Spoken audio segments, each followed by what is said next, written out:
Alright, we're going to do another tomato review today. It's going to be on this tomato right here. And this is called the Little Pearl tomato.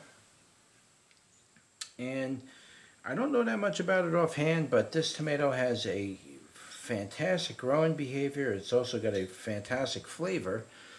And I'm trying to think what I know.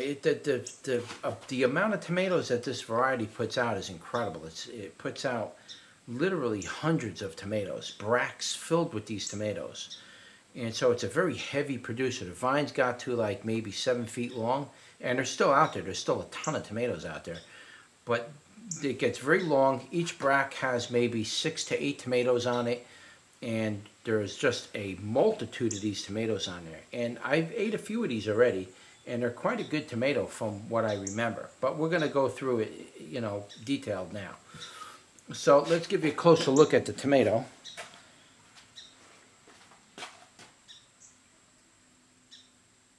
Okay, as you can see, that's what it looks like. It's kind of a pear, almost plum shape. It's like, it is a plum tomato. It is a plum tomato, but it's the color on this thing. I'm not sure if the camera's able to pick this up. It's got this beautiful color, and when the tomatoes first come off the vine, they start to get like a green shoulders on them. I thought that's what they were going to keep originally, stay fully green shoulder, but they don't. I'm not sure what that is. It's gone now. And they get like a green shoulder, and then they eventually, if you leave them, they turn pink. But they a lot of times, or I've noticed with a few of these already, in their best edible stage, you can notice that the very tops get like this orange blushing on the top. It's orange on the top rather than just fully pink. And if you look really closely at the skin, I'm not sure if they're getting bleached out here or what. Maybe if I do it like that, go down low. See that white dot in the middle is killing it. But you could see like some strange striping in there a little bit. You could see some really strange little bit of striping on that. And it's got this beautiful pearly pink color to it. It's just an awesome looking tomato. And if you leave them long enough, they will turn eventually fully pink like this. And even this one, so a lot of these tomatoes are a couple weeks old sitting up here, just getting fully ripe, converting those starches over. And even then, there's still some orange blushing on the top, very lightly. But they mostly turn pink like this when they're fully ripe. All right, and then we'll show you the inside. That's what it looks like on the inside.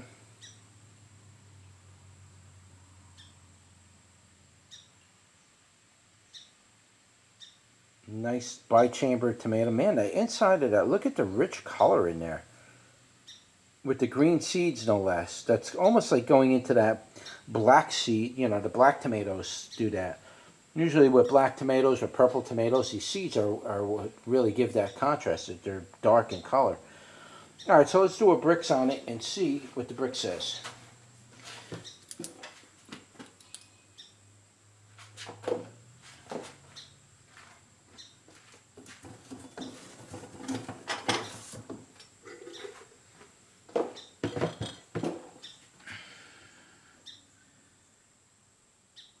Wow, these things are watery, man. Whew.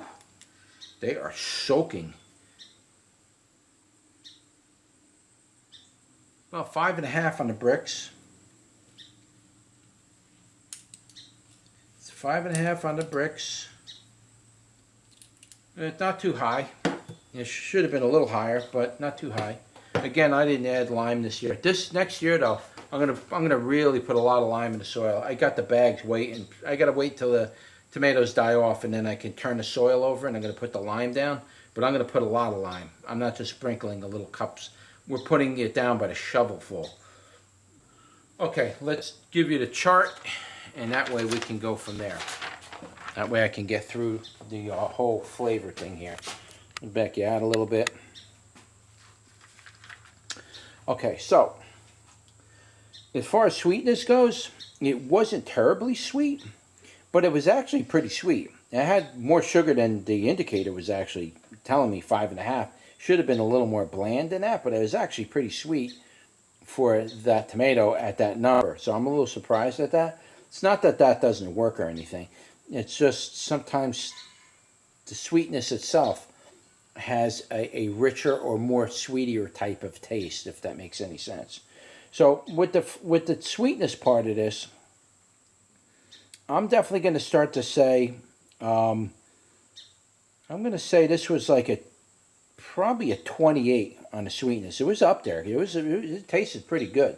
You know, like I say, 30 is the range you want to be in, and then 35. Once you start to get into 40, that's actually too sweet.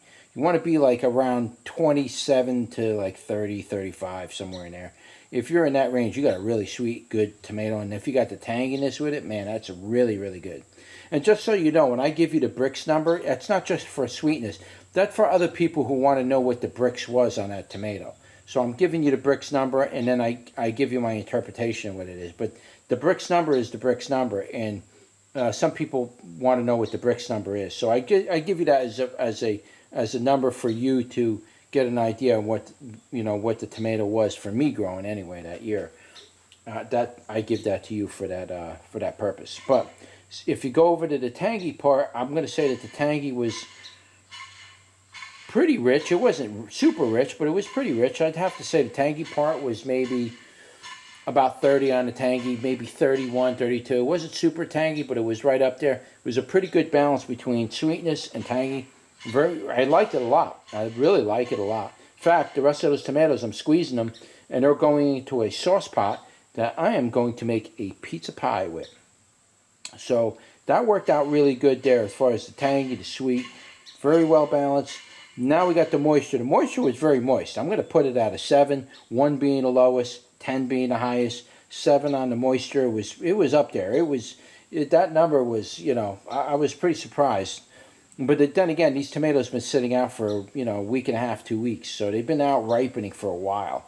So they are going to get a little more juicy and moist. Not going to be, the moisture's not going to be all absorbed into the, the meat of the tomato.